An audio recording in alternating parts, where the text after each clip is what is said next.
যোৱা এপিছডকেইটাত মই আপোনালোকক দেখুৱালোঁ মানে গুৱাহাটী চিটিখন আৰু ইণ্ডিয়াছ লাৰ্জেষ্ট গ্ৰ'য়িং চিটি বুলি কয়, নৰ্থ ইষ্টৰ গেটৱে বুলি কয়। আৰু আপোনালোকক এতিয়া মই লাষ্ট ব্লগ, এতিয়া মই পল্টন বজাৰ ষ্টেচনত আহিলোঁ আৰু মই যাব লাগে তাড়াতাড়ি মানে আহিছোঁ, তাৰ 8 ঘৰৰ পৰা মই খোজকাঢ়ি আহিছোঁ।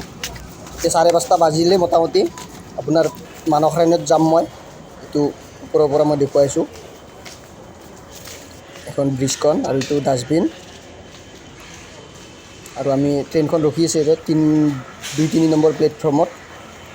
আমি গৈ পেলাই এতিয়া উঠিব লাগে। আমি মানে মই অকলে লিফ্টত নাযাওঁ, এইটো লিফ্ট একতলাত আৰু কি লিফ্টত যাম আপোনালোকক দেখুৱাব চেষ্টা কৰোঁ। আমি নলবাৰীত যাম এতিয়া,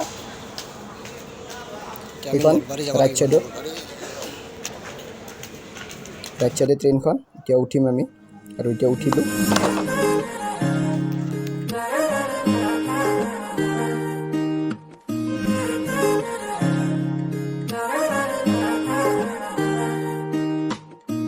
হিয়াৰ বাহিৰ সুৰ হোৱানা সুৰেৰে দিয়ানা প্ৰেৰণা, হিয়াৰে সাৱতী ৰোৱানা প্ৰেমৰ যুত বাসনা, প্ৰেমৰ যুত বাসনা, প্ৰেমৰ যুত বাসনা। হিয়াৰ বাহিৰ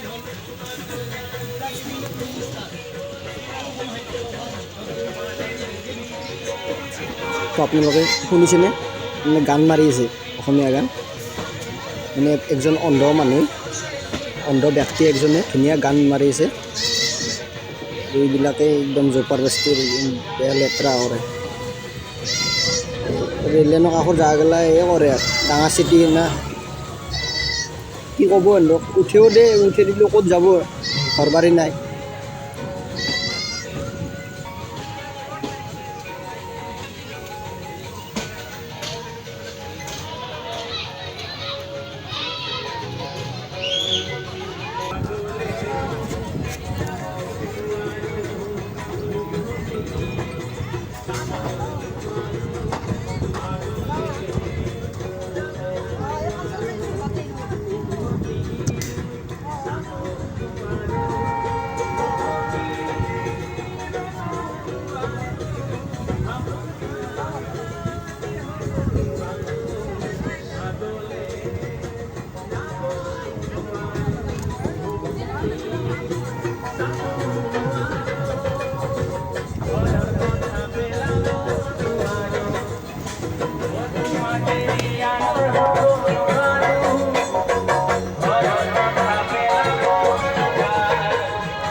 হিয়াৰ বাহিৰ সুৰ হোৱানা সুৰেৰে দিয়ানা প্ৰেৰণা, হিয়াৰে সাৱতী ৰোৱানা প্ৰেমৰ যুত বাসনা,